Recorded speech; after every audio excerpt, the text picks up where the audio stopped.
everyone. Welcome to the Bharat Connect edition for this month of November. The topic for this month is customer service data hides more than it reveals. And do you agree with this? Right? Because most of the time, what happens, we receive a complaint, and the initial thought process when you receive a complaint about your product or service is, hey, why are we getting this kind of a review from our customer? But then if you think deep, you should be happy that you have receiving a customer complaint, because somebody taking a time to come and tell you what is not working, or whatever the reason. It's always a good thing to learn, because it is hard to digest, but that's the truth. We all have gone through it, right? So let me introduce the topic a little bit, and then we panelists, and then we'll jump right onto the discussion here. So customer service data originates from a variety of sources, like support tickets, chat logs, chats and surveys, social media interaction, customer feedback, and the user adoption metrics, among others. While it reveals insights on common issues, response times, and the customer satisfaction level, it often hides deeper, nuanced insights that are critical for a long-term success. Consider these numbers. A Harvard Business Review study suggests that 91% of the unhappy customers will leave without complaining. It's really astonishing, making it hard for companies to identify dissatisfaction through customer service data alone.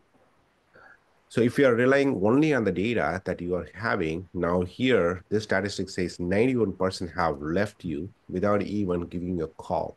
That means that data is not there with you, right? So you're completely missing out on that, right? And Forrester Research reports that 20 to 30% of customers are at risk of churn despite seemingly favorable metrics. But customer service data won't always pick up on these signs, because sometimes this data is completely missing, right? This data set is not even in our bank. So while businesses collect and analyze customer service data extensively, they often fail to capture the full picture of customer experiences, leading to potential blind spots in organizations. So there is a huge need for organization to relook at their customer service data and see how they can ensure exceptional customer expectations. To discuss this, we have three eminent panelists with us today. Let me give you a brief introduction of this panelist before we dive deep into this discussion. Monish Vohra. Monish is as a EVP and head of operations at SBI Card, is in charge of driving customer experience and operational excellence. Monish has over 28 years of experience and the recipient of the Golden Stevie for Customer Service Executives of the year 2019. Under his guidance, SBA team card team has won numerous prestigious awards, including the Stevie Awards for the year 2019, 21, and 22, and the Golden Bridge Award at 2019. We are happy to have you as a part of this panel discussion, Monish. Welcome back. Thanks, Swan. Thank you. Yeah. Next one is Rajendran Murthy. Rajendran has more than 25 years of global experience, and he is currently functioning as a global practice head, channels, CRM, and customer experience solutions at Tech Mahindra. He is currently responsible for driving consulting and delivering for channel, CRM, and customer experience solutions.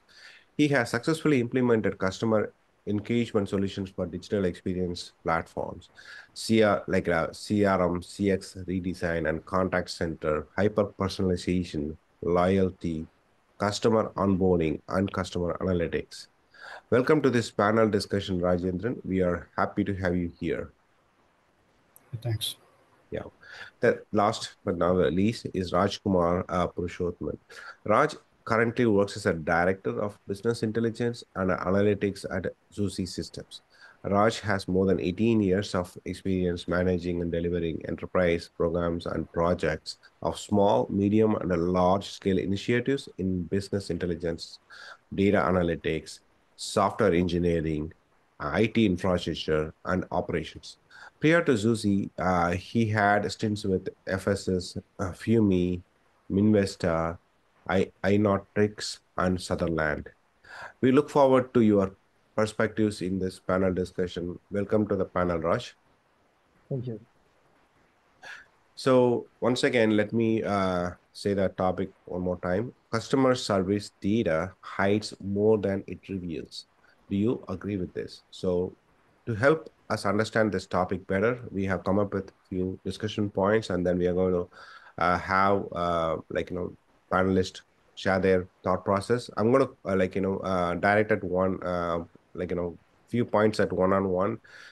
Others, please feel free to join and discuss, because it's a discussion at the end of the day. And then we have a couple of discussion points for all three of you, where obviously we all will be discussing. Okay, so the first one, we'll start with Monish. In customer service data, customer service data can tell a part of the story, but not always the full picture. How can organizations avoid incomplete data narratives? Specifically, how do you identify and address silent signals like non-compliant, churn precursors, and emotional context that may not show up in the quantitative metrics? Thanks, Swin. I think you're absolutely bang on, and we discussed this earlier as well. But let me turn the question around a bit. And I think what is important is not what the data shows or hides. What is important is, what do you actually want the data to do? Yes. Because like I said earlier, data it's in itself, it is incongruous. There is nothing that you can really do about it. It's like a currency sitting in the bank. Yeah. Unless and until you put it to use, there is no real purpose of this data. And what purpose you put it to will define what data that you want to access. And then you have to go back and figure out whether you have the right set of data or not. So do you want to look at the data from a CSAT or a DSAT perspective? Then you need to look at a very different kind of a data. Do you want to look at data from a quality analysis perspective? How has the interaction been? How has my agent been able to work with the customer? Has he been able to resolve the issue? Has he not been able to resolve the issue? What is the level of understanding? What is the level of knowledge at this? Yeah. Or is it that I want my data to look at customer journey mapping? Do I want to simplify my processes? Do I want product innovation?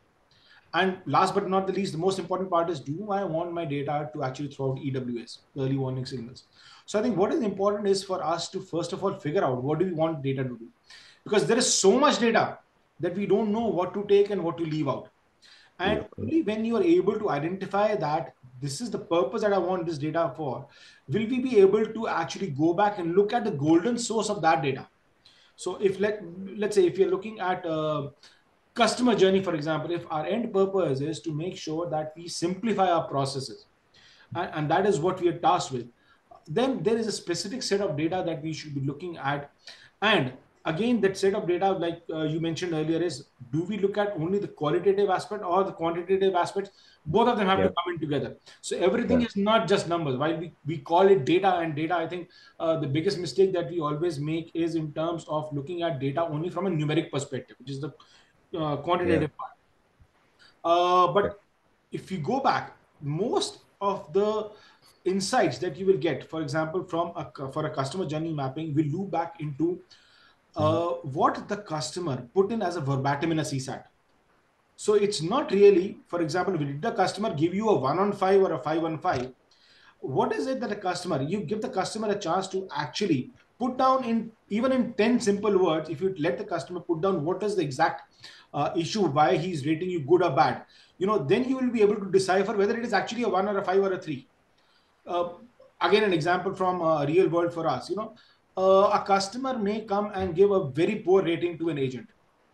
But what is it that the customer really came to the agent for? The customer wanted a fee reversal.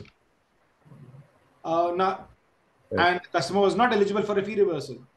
But the fact is that the agent is limited. The agent will not be able to give a fee reversal if the policy does not allow it.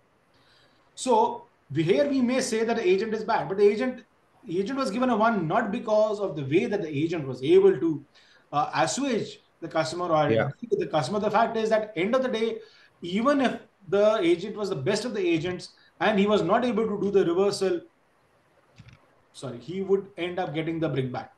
So Yeah. we need to look at the quantitative and the qualitative aspects together, and we need to marry both of them in. Just looking at one frame will not really help. And as far as the accuracy is concerned, I think as in any kind of analytics, we should not be looking for perfection. 80% accuracy is good. 90% is great. You're never going to achieve 100%. And I think that's the mistake that a lot of us make, that till we got everything down cast iron, we are not going to go and make changes. The entire experience factory is an iterative process. You Yeah. will make changes. You will end up winning some, you will end up losing some. Hopefully Yeah. you will win more than you will lose. But like in any kind of a model, the fact is that the model has to be self-replicating. It's the same with data.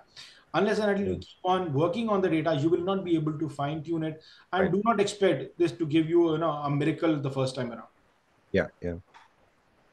Yeah, very well said, Manish. Yeah, yeah. So there are a lot of different aspect to it, right? So first of all, go with a clear mind. What do you want to do, and what your expectations are, and then and then that gives you a clear direction of how to look at the data and what to do with it, and how to approach. Yeah, yeah. Very well said. Okay. So the next discussion point is go to Rajendran. While all of us focus on quantitative metrics, there is a growing need for qualitative metrics that help you offer personalized experiences. How do you see the balance between quantitative and qualitative insights? Sure. Yeah. So, see, I think it's all about a journey, right? So the way the data was dealt with, and the way we were running the analytics, we're quite focused on the quantitative data. Right?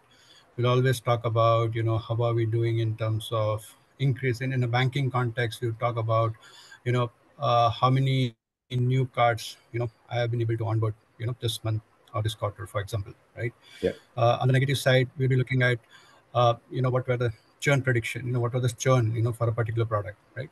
So it is more traditional in nature in terms of how we were dealing with data, right? That is more on the quantitative data, and again, quantitative data is macro in nature, right? Because it gives a broader picture in terms of any product line, any trend, any behavior, right?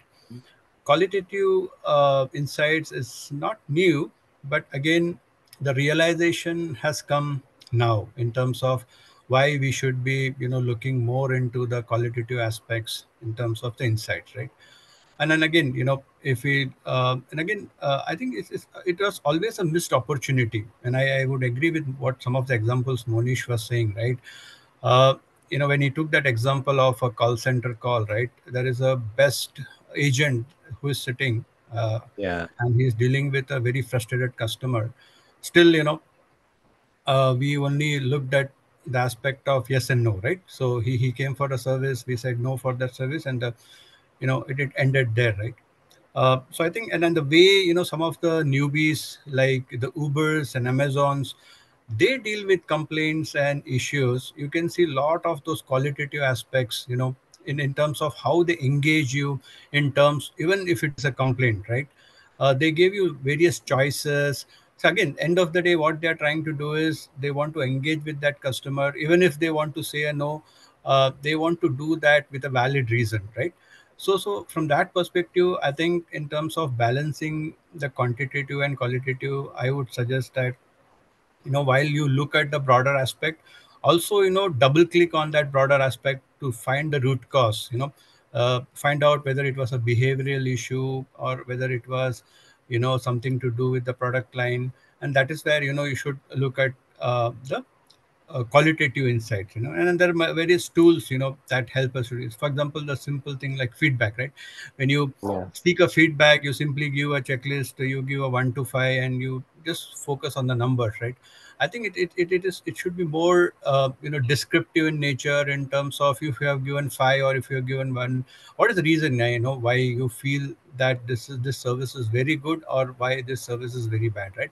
That's how Mhm. you are able to gather some additional information in terms of their emotions. We can see the behavioral patterns, and then so on and so forth, right?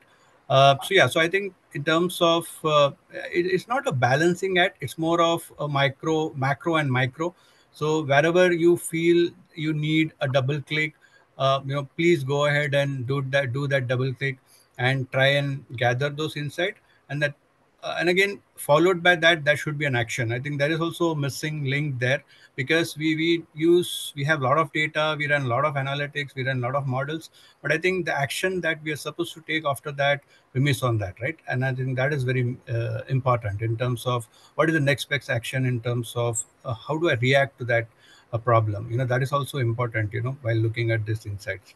So yeah, Yeah, so that is what I feel it should be. sure. Yeah, yeah, very well said. Yeah, so actually, it reminds me one of our own customer experience in recent time.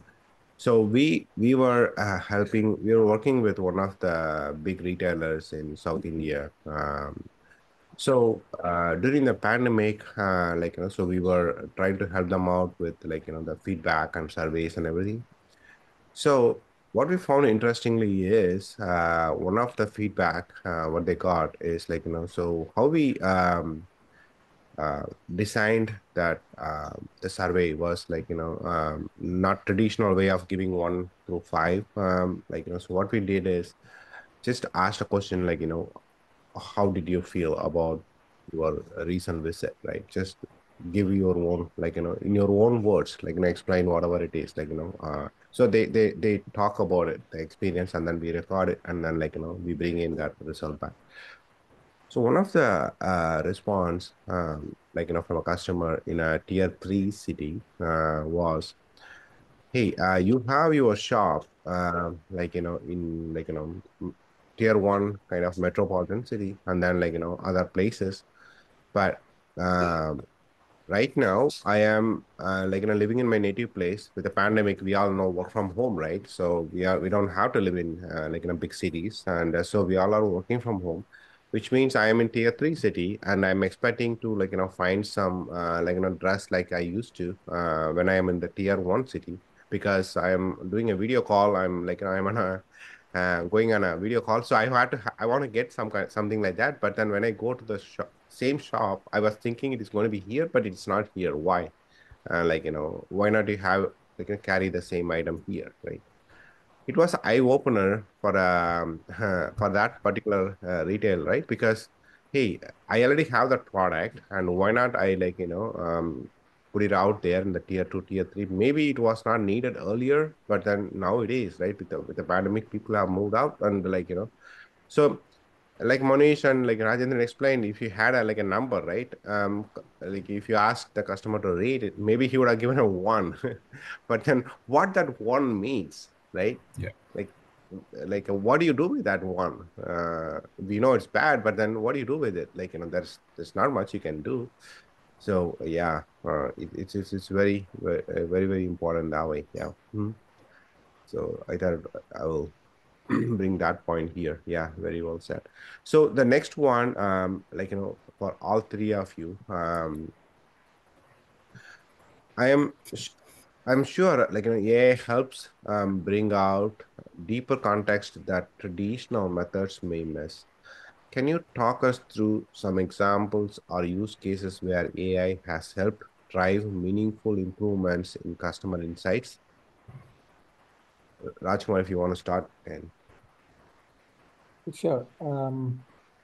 Just trying to, talk about the kind of impact that we were able to create to some of our customers, right? So this is about a healthcare institution. They're basically an independent software vendor.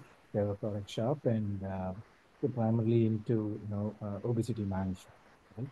Now,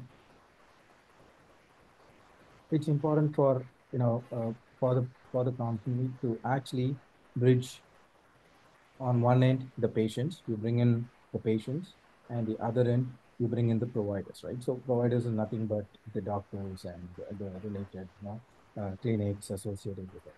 Now the platform kind of bridges both the parties, and there are various methods being put in place to uh, collect data about the patient's journey, right? And you look at that data and then work with the providers, come up with your own models that can tell you as to what could be the weight loss journey, right? Now, this isn't enough, right? You need to understand the patient a lot more better. Now, that's where AI actually, helped us, wherein we wanted to understand their clinical data, right? Mm. So you build a system, you build a business system, you gather all the data points. It's readily available in your platform. We are talking about the how do you unlock the untapped information that's available, right? And for today, all this clinical information are available in paper form, Yeah. right? So you go visit the doctor and everything, you get to see it in some PDF format. Now, what we've decided is like, how can we, you know, unlock the data points from the paper-based information, all the clinical data points, right? So we've kind of utilized the latest, AI technologies that can actually kind of, read through the clinical information of the entire patient's, history, extract It's all the key value pairs of the, information that's available, bring it into your system. Now, with whatever the models that you've built to do your analysis, you need to now combine all this clinical information, right, true. available, combine both the data sets, and then try to derive a lot more, you get one step closer to providing a better recommendation for the patients to reduce their obesity, right? Yeah. So, yeah. Yeah. True. So having some of this information in a paper format or like they're difficult to access it. Yeah, makes it much harder. Probably I can Yeah. also give you another parallel in terms of what we have done, uh, just for a European-based customer, and so we are talking about a not-for-profit organization where billions and billions of dollars being spent in eradicating certain diseases across the globe. And there is a very independent investigation and auditing firm that has been put up to monitor, right, and then take action against any fraudulent activities. Now, if you look at it, there are systems that have been put in place, and Mm. there will be allegations that will be coming on to you, Mm. right? Now, there's a traditional way people just simply, anonymous, they just send you an email or whatever the information that's available, right? That's coming from the last mile to you. Now, what happens is people have to, get to act on it. They basically, have conversations with the person who actually reported the allegation, right? It's all available in the form of recordings, and we are talking about like an hour worth of recording that's available in multiple, languages, because we are talking about, such allegations getting reported across the globe. Now, the challenge is, look at the time to action. Now you get those recordings, right? You need to have an investigator, a transcriber, Yeah. who listens to Yeah. this recording. And then you need to again go back to the country's data points, right? The historical data points as to how the money is being spent and all that stuff, related to this kind of conversation, and then take a decision. Now, time to action is like, way too late. Now, how AI kind of solving the problem today is to get the recording, right? You put in an automated workflow system that is able to actually, listen to the entire conversation, transcribe it, summarize the conversation. Now you have your own, data points that resides in your, let's say, in your data center, that kind of, originated from multiple systems. You have it in your data warehouse. Now you need to again combine this data set along with this information for you to actually do a lot more deeper analysis and then take action, right? So the time to action is a lot more important, which AI is actually able to solve in this case. You are able to, bring it much closer, right? So time to report an allegation and time to resolve or take action is kind of, you're able to bring that gap, Yeah, or lessening the, gap. narrow the window. Yeah, absolutely. Yeah, Exactly. yeah, yeah. So, yeah, there are a lot of new innovation happening in that particular space, right? So, like there are different ways to address, like because even the agents are like being helped in a different way and evaluated in a different way. For example, like what they are supposed to say, what they are not supposed to say. Sometimes they are supposed to ask this keyword, not use these words, like things like that. So all these automations have already taken care, right? So like so we call it as a scorecard and like other features, like so that are inbuilt. So agents are being evaluated in 360-degree, like the most important thing here is it happens real time, right?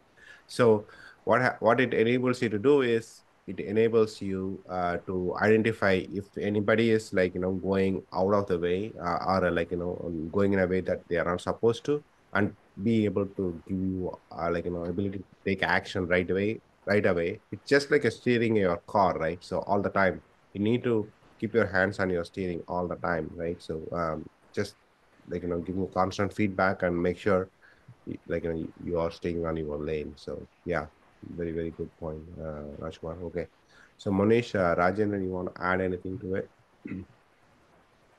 I think a very valid point. The fact is that this is what the meat of the entire analytics is in. What do you put it to use? And Hmm. we started that discussion with that itself. I'll give you an example of the way we look at incorporating various aspects in Hmm. together. For example, all of us today, the chatbots are an old hat, and Yeah. a lot of work has been done on chatbots, self-learning bots, and everything. But what we looked at is we found that how do we use the information and the intelligence of a chatbot to actually improve on the knowledge bot. So Yeah. what we really replicated the insights that we got from our chatbot and fed that into the knowledge bot so that it actually helped the agent whenever a customer is coming in and the chatbot is interacting. It's also giving feedback on what the customer is looking for, what is the way to best serve the customer, where Yeah. is it that information, either information, knowledge, or execution can be done. So the entire thing actually is like a self-perpetuating virtuous cycle where Yeah. input from the customer through one bot actually leads into getting improvements into the physical aspect of where the agent actually needs to service. So it's Yeah. kind Yeah. of getting looping back in all over the, and this learning from the agent again goes back to the chatbot, obviously that is how Yeah. a chatbot learns from the agent. So it's Yeah. becoming a virtuous cycle for us. The other big thing that we really look at is what I call predictive servicing. And I think the biggest use case that we have is to kind of predict if a customer is coming to us, what could be the likely scenarios of the customer actually approaching us. And Okay. data is what gives you a lot of insight into that. Data and context. For example, a customer who's just had a transaction decline and is calling me, 99.9% of times he's going to call me because the transaction got declined. Now that information is available in my system. What is also available in my system is the fact that why the transaction got declined. So maybe the customer inputted a wrong CVV, maybe put in the wrong OTP. That Yeah. entire information is available. Now, how do I get this insight back to the customer before the customer comes to me? So we implemented something that we call the radar, which is the real-time authorization decline and resolution. And the moment your transaction gets declined for a reason that is in your control, I send out a blaster to you. I send out an SMS and email to you, which tells you, hey, we sorry your transaction got declined, but it got declined because you inputted the wrong OTP, let's say, or you're using an expired card. So Hmm. immediately, instead of you getting hassled and coming back to me, I have reached out to you at the time when you actually need that help and support. Yes. Yes. So all those insights actually came into the fact that we looked at all the data available with us and then made the data actionable to figure out how do we put it back into the system. Yes. Similarly, Yeah. another big use case is in putting into quality and TNI. Mm-hmm. Uh, an agent, you need to train an agent, but what do you need to train an agent on? You do not need to train the agent on everything. So those cohorts for you when you identify where are the big chunks of gaps Yeah. that you're getting in terms of training, and not only at an individual level, you bring it at a cohort level. They could be kind of process insights, they could be understanding insights, they could be complex processes that agents find difficult to look at. So the training need gets identified through all these data points that coming through, and then gets fed back into a comprehensive program that actually looks at not just one agent but an entire set of agents who are facing similar kind of issues. So I think those are Yeah. very real-time use cases that we deploy our analytics for. Yeah. Very, very, very good examples. Yeah. Makes sense and also gives a good idea for our audience to take some tips from. Okay. Rajendran, you want to add Yeah, any? Yeah. sure. I'll quickly cover two case studies. So one Mhm. is, we had a customer, who had a genuine problem, right? In terms of, uh, they got when they ran a survey, the feedback that they got was that, you know, you don't have good agents in your call center, right? So that Yeah. was a very consistent feedback that the customer was getting, right? So even customer was a bit surprised because they had put all their efforts in terms of training the agents. They also had good systems and so on and so forth, right? But again, uh, even while having conversation with agents, they couldn't gather enough data points to come to a conclusion, right? So what they did is, usually what happens is we have this transcripts, right? Call transcripts, which is recorded. They are only consumed, when there is a dispute, because we'll pull out a recording, and if there is a dispute, we'll hear that recording, and then we'll conclude, who was at fault, right? Whether it was a customer fault or a agent fault, right? Now this time around, what they did is they kind of used an AI bot. They converted those transcripts into, some sort of text and gathered a lot of insights from there, right? So there was a lot of observation that they got from the, for example, it was done for 2 months period. And what they realized was, one realization was, some of the, service requests were very, very redundant kind of a service request, wherein, as simple as, customer is coming for some inquiry, and he's spending a lot of time with the agent without adding any value to himself and the agent. That was one observation. Second was, there was a specific system which, the agents were not able to, retrieve, and that was delaying the time to service the customer. So on those lines, there were a lot of observations that, that came out of that exercise. And again, they were able to do that using AI transcription service. So the outcome was basically, they finally could, get to the root cause of, what was leading to that negative feedback, from the customers, and they could resolve most of that, right? And from that perspective, when it was resolved, and again, when they ran a survey after a quarter, it was a major improvement in terms of what it was in the previous quarter, right?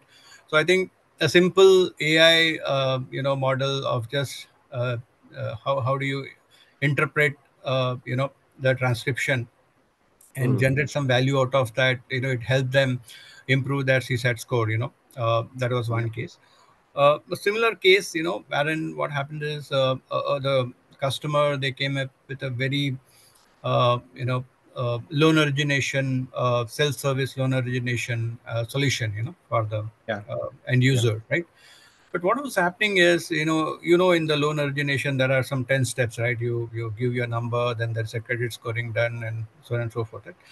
There was something wrong in that journey, and again, what was happening is, the number of people attempting to, do a self service versus the number of conversions. There is a major gap in terms of, and then again, the customer was wondering, where that gap is, right?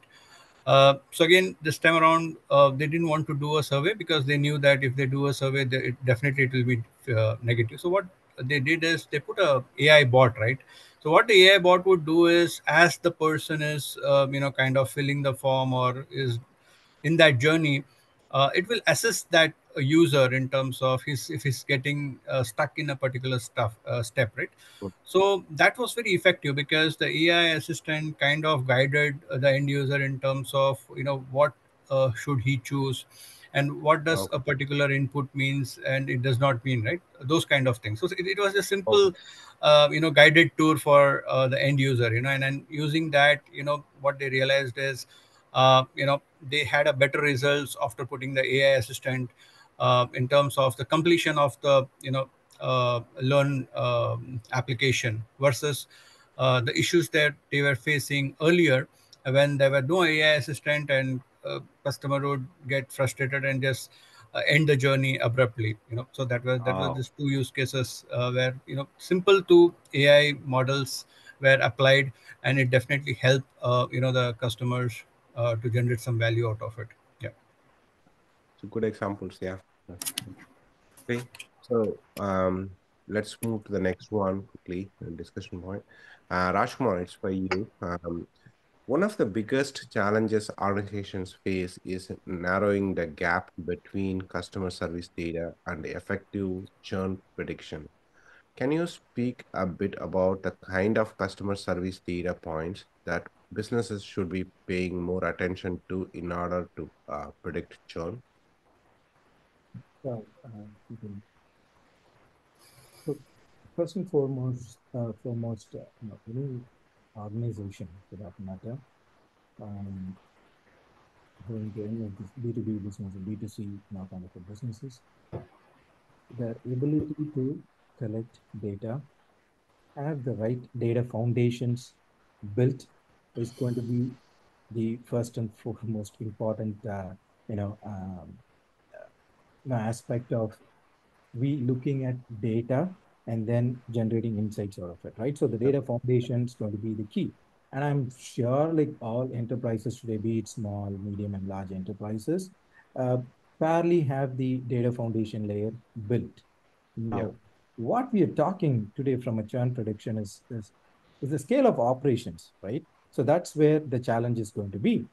Now, the first is like you would be able to look at the churn predictions with the available data set, meaning the data that is getting originated from all your business systems that you have already built and then put to use, and the customers are actually using it. So for example, one of the largest South Indian banks in India, right, whom we are working with, we worked with them to set up this, build the churn prediction, Hmm. help them to understand the customer churning, right? Yeah. Uh, so it all started off with all the data sets that are pretty much available to them. So you call it the demographic information, the account information, the transaction information, and the kind of products they use, right? So, and then, the kind of interactions they had, with the banking team. So with this kind of a information, with this kind of a data set, you would be able to definitely predict the customer churn. There's no doubt about it. Now, how far you can go, right? Now that's where I'm talking about the scale of operations coming into play. Now, when you're talking about, 100-year-old bank with say 20 million user base available. Now, this needs to be extended to other areas as well for us to be pretty closer to predicting the customer churn. For example, we need to understand the customer sentiments. Now, I'll be very nice when I speak to an agent, any banking agent, right? So over the phone, yeah, I'll be very nice. But then the same banking they're also available in the social media platforms, right? Hmm. They're available in Facebook, Instagram, and they're available in Twitter. Yeah. Now, Hmm. how are you going to tap that particular data point? Now, simply put, in today's world, the kind of experience that I've seen, they literally rip us out, right? I mean, be it any organization, right? If it's going to be banking, they're going to rip us apart in that particular social media platform. Now, organizations have to be, they need to have that appetite to actually get all the data points that is also available from the social media platforms, right? Hmm. Only then you will be able to understand the true customer sentiments, right? So whatever the data that you have in the structured format available from the source systems, that's one aspect of it. And the other aspect is the feeds that are coming in from the social media platform is truly going to, create a difference when we work towards predicting the customer churn. Now, having said that, there are like certain aspects or areas where we can focus on, right, to prevent the churn. Now, one is on the customer service interactions, right? So it all starts with the agent and how do they interact with the customers, and how are their experience in terms of problem solving skills, and how do they interact with customer issues more effectively, right? And more importantly here, the agent's sentiment, the tone, the language that is being used by the agents during their interactions, it's going to be really, really key, right? So it helps actually to identify the frustration or the dissatisfaction of the customers. And obviously, the other factors such as first call resolution that comes into play, and the time it takes for us to actually, complete the conversation, right?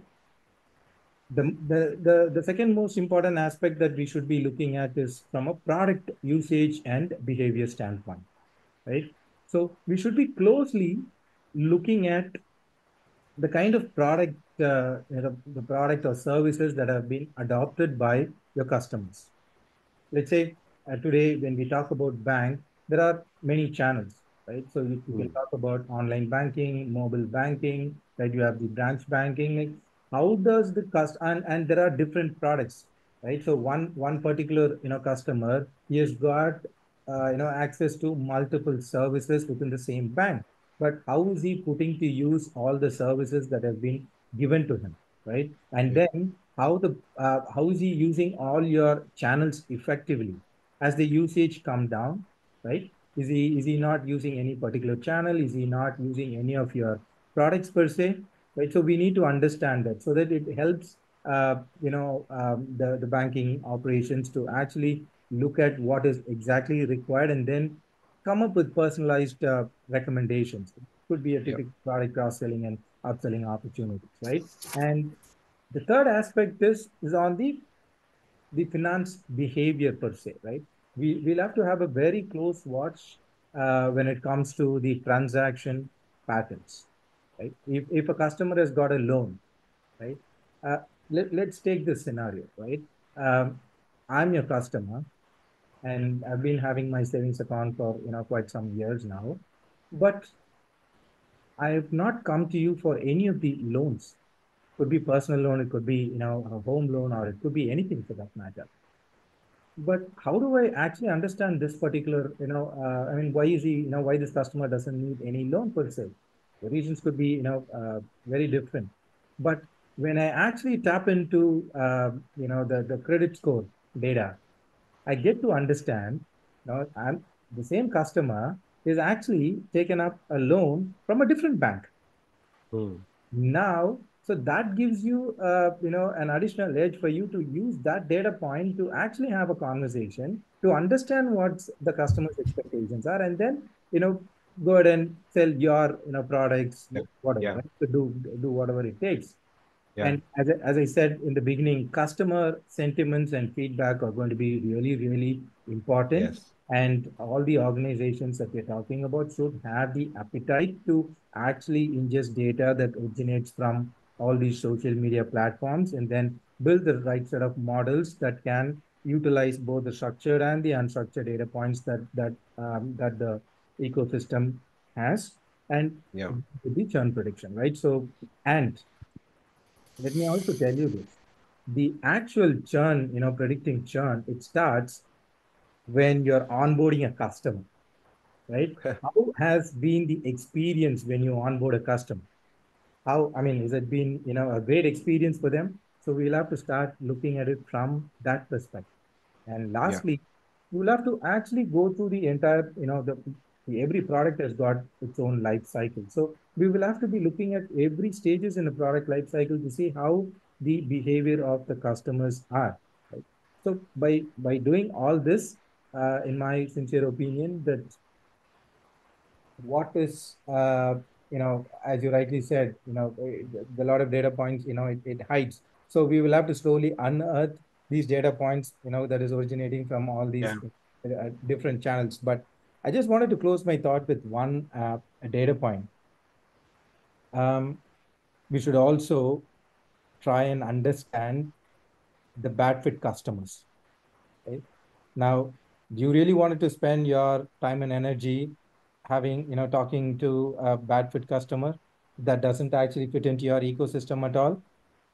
Absolutely not required. Like, you have built your products, your services to be suitable for a certain set of customers. It's better that you work with such customers rather than you spending time in terms of looking into his interest and then building something for him. No, it's not going to work, right? mm, So that is also very important these days. mm, mm.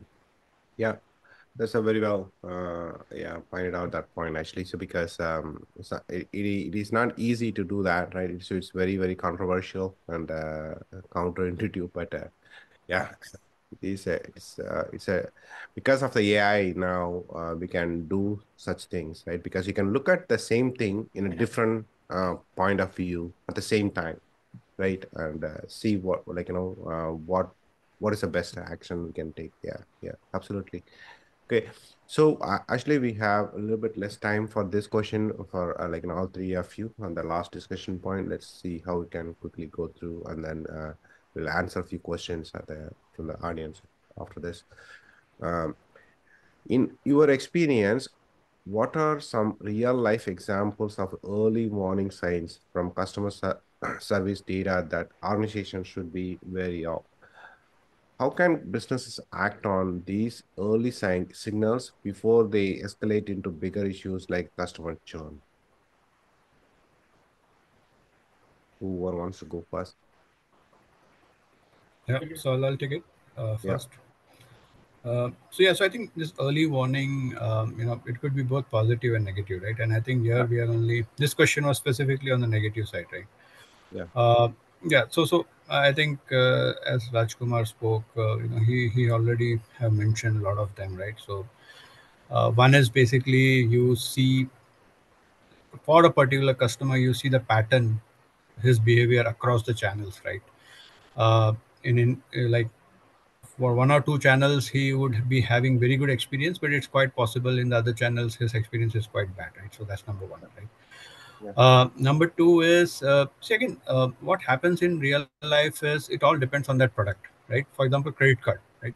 Now, credit card, me as a customer, I have a choice, right? So, for example, I would subscribe for a credit card which offers me some, say, airline benefits, right? Some tickets or lounges and so on and so forth, right? yes, Some of them related to some other benefits, right? The moment somebody cross sells me a card with a different benefit, the chances of me, moving out to a new card is very high. So the churn is very high in a credit card business, right? So the credit card product, the churn is very high, right? So there it's all about for a particular, I think in case of Monesh, for banks like SBI, it's all about how can we serve and how can we give all those benefits on a single card, or how can we offer some additional cards so that they don't go to another bank for a credit card, for example, right? But when it comes to savings, right, it's like the life cycle is quite huge. You kind of marry that particular bank, right? You don't think of closing your savings account because a lot of dependency in terms of your salary getting credited, a lot of repayment, bill payment, and all being done on that product. So there, it's more about how do you keep engage that customer, right? So there, mm, as long as you see the signs of his usage is less, he's not logging into your portals, or he's trying to, like Raj said, right, he's trying yeah, to go to other banks portals and try to inquire about their product and so on and so forth. Those are very simple signals for us to take care of that customer, right? And today with AI, the hyper personalization is quite possible, right?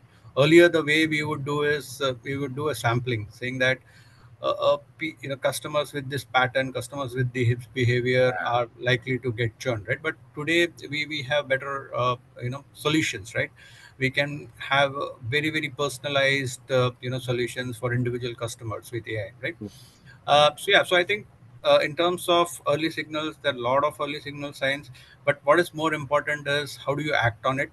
And mm, again, it is very subjective. It all depends on the product that the customer is holding, and for each product, your next best action or your action is going to be different. So I think it's more about how do you look at it holistically, how do you deal with the signals very subjectively depending on the product. That is what my point of view is. Yeah. Okay. Manish, last I point. know. Thanks, Rajendra, for bringing the cards into into focus here. But you're absolutely right. Yes, one is the product.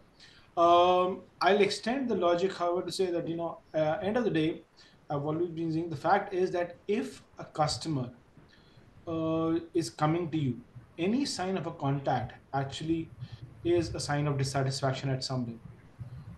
Uh, Even if a customer is coming to you for a query, the customer wants to know their balance on a card. The fact is, it is not something that the customer should be coming to you for. Forget about a complaint. These are the engagement of a customer should be with the product, not with the contact center. So every contact that a customer is initiating to understand my product, to inquire about my product other than the pre-sale stage, is actually a deficiency in service somewhere, and that to me is an early warning signal itself. Having said that, that is a pretty global statement. So what is more important is for us to actually delve down deeper into it and figure out what are these contacts. uh, they have good contacts and they have bad contacts. I'll give you an example. A customer who's coming to me to redeem his or her rewards, is actually a good contact, because the fact is that the customer is engaged and the customer is generating reward points and the customer is interested in redeeming them. So the customer is engaged and the chances of the customer staying with me are more. But a customer who's coming to me to inquire, or a customer who's coming to me repeatedly, now that is not really a customer who's going to be happy in the longer run. So repeats definitely are repeat contacts are definitely a trigger that one really needs to look at from a possible churn perspective. But more importantly, I would say that the biggest predictor is the customer effort score. Forget about the CSATs and the DSATs in one sense, but the fact is that if we delve down deep into our processes and figure out which processes actually lead to a higher volume of contacts, give you a higher repeat, give you a higher DSAT, and give you a higher complaint trend, those are the processes, those are the products, those are the interactions which are actually likely to be creating discomfort with the customer. And ultimately, a discomfort, if a customer has an option, the customer is going to go out because there are enough and more choices outside. So it is important for us to look at internally as much as externally to figure out where is it that we are not able to give the customer what he wants without the customer coming to us. Yeah. Okay. Yeah. I, Very, very well said. Yeah. I'll just, pick one aspect of it. We said both Rajendra and Monish were talking about the B2C kind of a problem. We Yes. look at B2B, right? The entire world, the way we do business today has changed to subscription-based service, right? Yeah. It becomes subscription-based. Now, that is where the churn is today, right? In the B2B world, the churn is huge because you go ahead and work with small and medium enterprises. Let's say five licenses, 10 user licenses, 30 user licenses. Now, the biggest challenges that the businesses are going through today is in terms of predicting their revenue goals, for the upcoming years. It's becoming really difficult because there are various reasons for which customers kind of drop off because it's a subscription as a service. They just call it up. Okay, I don't need your service. Now, how do I look at the early warning signals out in this particular case? Right? So it's very interesting problem to solve. Most of the time, there could be account management team, the sales function team, they go out and have interactions and all that stuff. But where does that data point getting captured? In what sense? Your interactions, it's like two humans interactions. Like how do I perceive it? Like you kind of Yeah. capture it in an email, right? I'm talking about a more practical, way of looking at these things, right? But then how do you actually feed it back into the system for you to actually prevent it? Now, there could be Yeah. really serious issues, right? So when we talk about small and medium enterprises, there are serious budget cuts for which you have absolutely no control, right? But then you can understand Why, there is a budget cut, and how can you help that particular business during their downtime, right? So they are going through a rough patch. So how do you actually help them out? That's one. But there could be serious product issues which we might have to engage with that particular business, help them with the training, right set of education, and the support ecosystem that can be created. There is one more thing which I wanted to talk about. Sometimes your own customers, right, they feel neglected. You must be Yeah. thinking that, yeah, they're doing good, it's all happening fine. They have a very good relationship because you're focusing on acquiring new set of customers. You're spending your time and energy out there. But all your long timers, you're not taking them seriously. You need to have, give them, the similar kind of an attention to your long time players as well, right? Yeah. So Absolutely. there are many factors that affects it. And again, what I would like to state here is like look for the things that in our control. There are certain things which is pretty much outside of our control.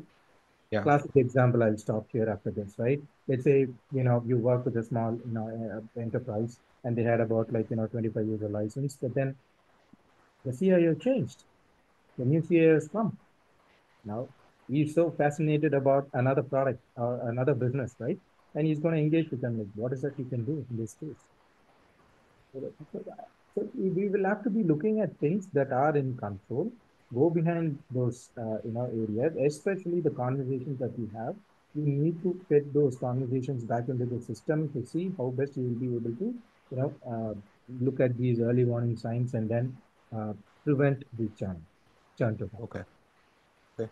Yeah. Thanks, Rajkumar. So very good points from all three of you. So we have only a few minutes left. Audience, do you have any questions? Please be prepared. While I'm trying to thank panelists. So thanks so much for joining us today, Rajkumar, Monish, and Rajendran. So I know you have very very busy schedule. Thanks so much for taking your time and sharing your valuable experience with us. I'm pretty sure it's going to be very well used by some of our audiences. Looking forward to getting this kind of insights. Right. So looking forward to as I said earlier, being in touch with all of you in discussion forum like this or different format or whatever. Please let us know how we can keep this discussions going in future. Okay. So audiences, you have any questions? Yeah, hi. Yeah. Yeah, hi. So my question is basically, in case of dissatisfied customers, which is close to 71% as per the recent reports and all. So will the AI technology will help to cater that? Probably anyone from panelists can you know answer that. So, Sabjit, this is Rajendran. See, AI is a technology which can enable a lot of things, right? But it's not that straightforward that I apply AI in AI model and my solution gets solved, right? I think what is key is, and then that is what we discussed in the last 1 hour is multiple things, right? I'll just summarize that. One is you have access to a set of data. You should know how to make best use of that data, right? The second is you have to be very particular in terms of in the analytics that you're going to run, right? The insights that you're going to gather. uh, you should be very particular in terms of what is the problem that you want to solve. Uh, that's number two. Number three is AI. Yes, it can solve a lot of problems. So you should know how to use AI, right? Again, what happens specifically in a BFSI sector is there are a lot of regulatory aspects that comes into picture in terms of PII data, data privacy, and so on and so forth, right? So you should basically take a good judgment in terms of what are the best use cases that you can put forward. to solve some of these problems that you're facing with regards to the customer service. And that is number three. So in a way, it's like indirectly AI is going to enable that for you. But what is more important is, the data, right? Again, one of the point that Raj highlighted is, you should also be looking at that social media data, data from other sources, right? That is also the customer's voice, right? The data which you hold within your organization, it's not limited to that, but you also look at some other sources of data, because that is also very important for you to take those right decisions. So I would say that a combination of all this definitely will help you reduce, uh, the noise which is happening in terms of customer service. Uh, but yeah, I think what you said about 71%, definitely, the AI will help you to reduce it to less than 50. But again, more and more, if you make use of your data properly, it can further be reduced. But yeah, I would suggest Monish or Raj to add to it. Thanks. I think you really hit the nail on the head. And I'll just add to that, Abhijit. The fact is that if you are looking at a bot, lo- looking at a bot from a transactional perspective to be able to bring down your DSAT, I would not advocate it. No, that is not the use case that a bot should be used for.